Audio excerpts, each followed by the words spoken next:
l'Église ne se mêle pas de cette question, au sens où l'on pourrait dire à quelqu'un « mêlez-vous de ce qui vous regarde », comme si les chrétiens étaient exclus de la vie publique par une sorte de dissection du vivant, de vivisection, dans laquelle il y aurait d'un côté ce que l'on croit au plus intime de sa conscience et de l'autre ce que l'on peut dire dans la vie publique.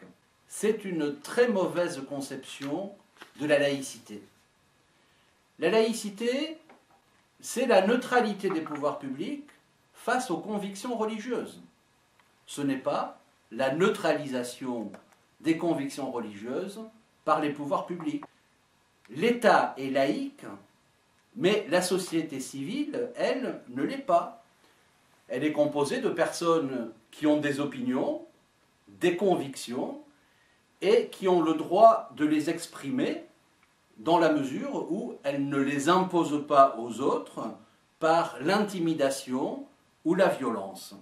La foi guide la vie des personnes et on ne peut pas leur imposer une schizophrénie au nom de la laïcité, avec d'un côté ce qu'elles croient et de l'autre côté ce qu'elles font.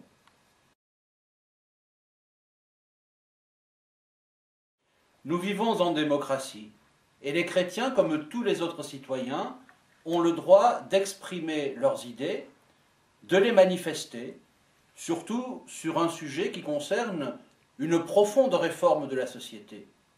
Nous comprenons bien qu'il ne s'agit pas de déplacer quelques virgules dans le code civil.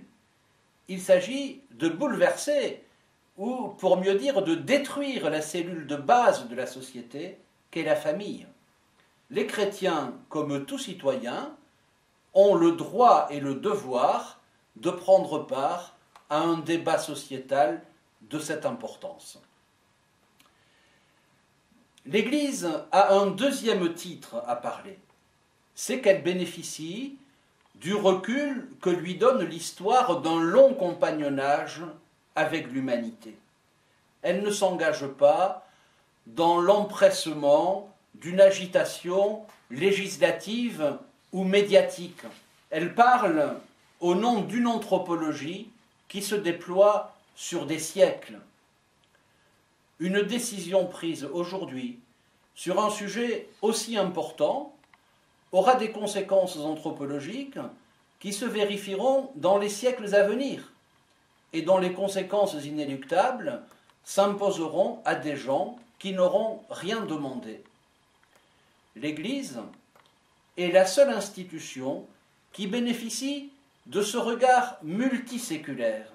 Et c'est au regard de l'histoire, de ces 2000 ans d'expérience, beaucoup plus si on prend en compte tout l'Ancien Testament, qu'elle a le devoir de prévenir, de mettre en garde, d'éveiller les consciences à temps et à contre-temps, comme l'enseigne saint Paul. Dans sa défense du mariage, l'Église ne s'engage pas tant au nom de convictions religieuses qu'au nom de la raison. Et les arguments qu'elle énonce s'adressent à la raison, qui est commune à tous les hommes, qu'ils aient la foi ou qu'ils ne l'aient pas. Ces arguments visent le bien commun de l'humanité. Le bien commun, c'est de préserver l'avenir.